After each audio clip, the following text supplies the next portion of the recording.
بھائیو اپنے اللہ کو راضی کریں. جن دکانوں کے پیچھے نمازیں چھوٹ گئیں، جن دکانوں کے پیچھے سچ کو طلاق ہو گئی، جن دکانوں کے پیچھے دیانت چلی گئی، خیانت آ گئی، بددیانتی آ گئی، ہاں اللہ تعالیٰ قیامت کے دن کہے گا بددیانت سے، وہ تو نے جو امانت کھائی لے کے آ، وہ امانت جو تو کھا گیا تھا لے کے آ.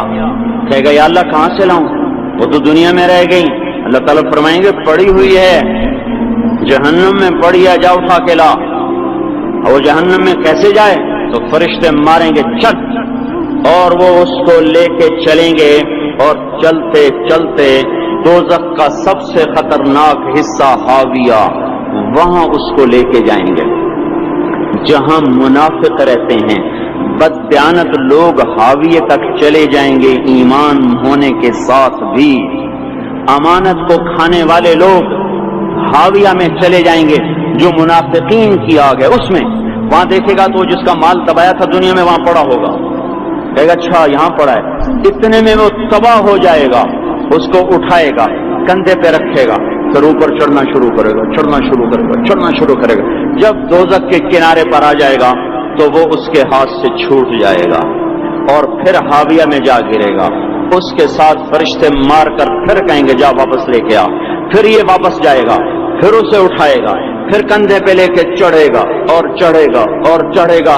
جب کنارے پر آئے گا تو پھر اس کے ہاتھ سے چھوٹ جائے گی. اس کے پھر فرشتے مار کے نیچے گرا دیں گے جا لے کے آ. اب یہ کبھی اس میں سے نہیں نکل سکتا. اس کمانے سے توبہ کریں، یہ کمانا جہنم میں لے جائے گا. اور ادھر دوسری سنو، سَيَعْلَمُونَ الْيَوْمَ مَنْ أَصْحَابُ الْكِرَامِ، ایک فرشتہ اعلان کرے گا آج پتہ چلے گا عزت والے کون ہیں، آج پتہ چلے گا عزت والے کون ہیں.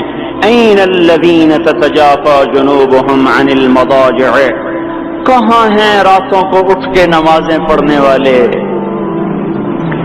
ارے میرے بھائیو یہ نماز کی غفلت بہت بڑی ہلاکت ہے. میں کیسے سمجھاؤں؟ میں تو جب بھی جمعہ پڑھاتا ہوں میں یہ مضمون ضرور بیان کروں. مجھے جب یہ مجمع نظر آتا ہے تو میرا دل ٹکڑے ٹکڑے ہو جاتا ہے کہ یہ 8ویں دن آتے ہیں اور باقی دن کہاں ہوتے ہیں. یہ کیوں نہیں سمجھتے؟ ان کے آنکھ کیا ہو گیا؟ ان کے کانوں میں ڈاٹ لگ گیا، یا دل کے اوپر کوئی پردہ آ گیا، یا میں کوئی عربی میں بات کرتا ہوں جو سمجھ میں نہیں آتی، یا میں کوئی ان سے چندے کا مطالبہ کر رہا ہوں، یا کوئی اپنی ذات کے لیے سوال کر رہا ہوں، یا اپنی شخصیت کی دعوت دے رہا ہوں.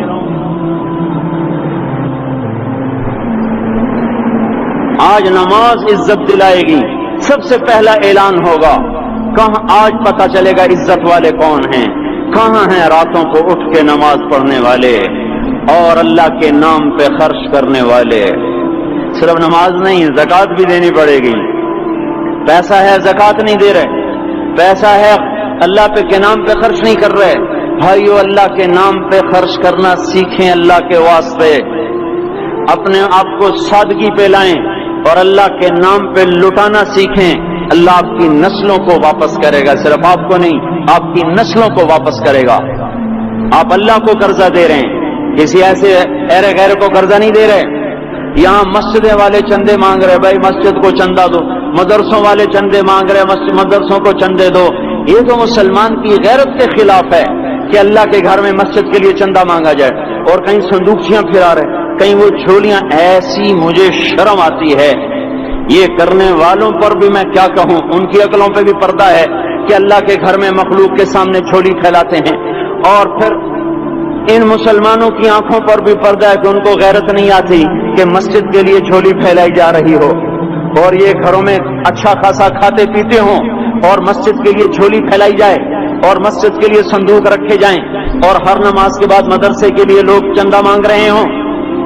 یہ ایمانی اور غیرت کے خلاف، مسلمان کی سخاوت کے خلاف ہے کہ اس طرح مسجد کے لیے جھولیاں پھریں اور مسجد کے لیے صندوق پھریں. ہم تو اللہ کے نام پہ بے دھڑک لگائیں. اقیموا الصلاۃ وآتوا الزکاۃ، اقیموا الصلاۃ وآتوا الزکاۃ 67 دفعہ یہ حکم چلا ہے اور ہر دفعہ زکات کے ساتھ نماز نماز زکات زکات نماز نماز زکات زکات نماز. نماز پڑھنے والے زیادہ ہیں نسبتاً زکات دینے والوں سے. زکات دینے والے تھوڑے ہیں، پیسہ جاتے ہوئے جان جاتی. ہمیں نہ دو، اپنے غریب رشتہ داروں کو تلاش کر کے دیں، اپنے غریب رشتہ داروں کو، اپنے غریب پڑوسیوں کو. آج جو صحیح دیانتدار تنخواہ دار ہے وہ بھی مستحق زکات ہے اگر وہ دیانتدار ہے تو. اگر رشوت نہیں لیتا تو آج کا ایس پی بھی مستحق زکات ہے. میرا دوست ایس پی کہنے لگا میں زکات کا مستحق ہوں، حالانکہ میں ملتان کا ایس پی ہوں کہ 15 دن میرے گھر میں کبھی سالن پکتا ہے کبھی نہیں پکتا.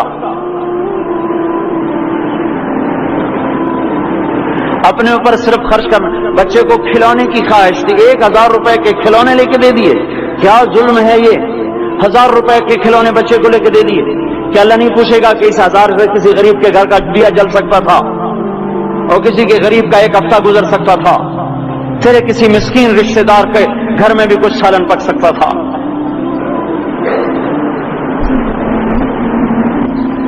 رزق دیا تو اس کا ہوش نہیں کہ اس کا حق ادا کریں، جان دی تو اس کا ہوش نہیں کہ اس کا حق ادا کریں. سجدہ جان کا حق ہے اور زکات اور صدقات یہ مال کا حق ہے. میں کب اپنے لیے مانگ رہا ہوں؟ میں کہہ رہا ہوں اللہ اپنے غریب رشتہ داروں کو دیں، ان کو تلاش کریں اللہ کے واسطے. اپنی بیویوں سے پوچھو سونے کی زکات دی ہے؟ دے ورنہ تو خود پکڑی آئے گی، تیرا زیور تیرے لیے گنجا سانپ بن کے تیری زبان کو ڈسے گا. ان کا میں نے تو بچیوں کے لیے سنبھال کے رکھا ہے. اس کی زکات دو پھر ٹھیک ہے، ورنہ اسم کو توڑ کے اس کی زکات دو، نہیں تو یہ مال پکڑوا دے گا قیامت کے دن. نماز نہیں چھڑا سکتی اگر زکات نہیں دی، اور زکات نہیں چھڑا سکتی اگر نماز نہیں پڑھی. مسجد بنا دی 50 لاکھ میں، اگر خود نمازی نہیں تو یہ مسجد بنانا اسے جہنم سے نہیں بچا سکتا. میرے بھائیوں، اپنی جان کا بھی صحیح استعمال کریں اور اپنے مال کا بھی صحیح استعمال کریں. ہم ایسے اندھے نہیں ہیں کہ جو بچے نے چاہا لا کے دے دیا، جو بیگم نے مانگا اٹھا کے دے دیا. نہیں نہیں، ہم پہلے دیکھیں گے اپنے اوپر. حضرت عثمان رضی اللہ عنہ کے پاس ایک سال ہے، حضور سے مانگنے آئے، آپ نے کہا عثمان کے پاس چلے جاؤ. عثمان سے مانگنے گئے تو آگے بیوی پہ لڑ رہے. کس بات پہ؟ یوں کہہ رہے وہ باہر چھوٹے چھوٹے گھر ہوتے تھے تو باہر آواز آ رہی. بیوی کو کہہ رہے اللہ کی بندی رات تو نے چراغ میں بتی موٹی ڈال دی، وہ بتی ڈالتے تھے نا اس کی روئی کی، تو تیل زیادہ جل گیا. تو یہ کہنے لگے یہ کس کنجوس کے پاس بھیج دیا؟ جو بیوی پہ لڑ رہا ہو کہ تو نے بتی موٹی ڈالی ہے تو یہ مجھے کیا دے گا؟ تو یہ چمڑی بھی نہیں دے گا. جب ان کو باہر بلایا اور خیرات مانگی کہ وہاں سے آیا ہوں، تو انہوں نے اندر گیا، ایک تھیلی اٹھائی، نہ پوچھا کہ کتنے چاہیے، نہ پوچھا کہ کون ہو، 3000 درہم اٹھا کے دے دیے. وہ حیران ہو کے کہنے لگا یار ایک بات تو بتاؤ. کہا کیا؟ یہ مجھے تو نے اتنے دے دیے کہ میری اگلی نسل کو بھی کافی ہیں، اور خود بیوی پہ تو لڑ رہا تھا کہ بتی موٹی کیوں کر دی. کہنے لگے وہ اپنی ذات پہ خرچ تھا، وہ پھونک پھونک کے کرنا ہے. یہ اللہ کو دے رہا ہوں جتنا مرضی دے دوں، یہ تجھے تھوڑا دے، اللہ کو دے رہا ہوں. تو اپنی جان کو بھی لگائیں اللہ پر اور اپنے مال کو بھی لگائیں اللہ پر. اور میرے بھائیوں اپنی کمائیوں کو حلال پہ لائیں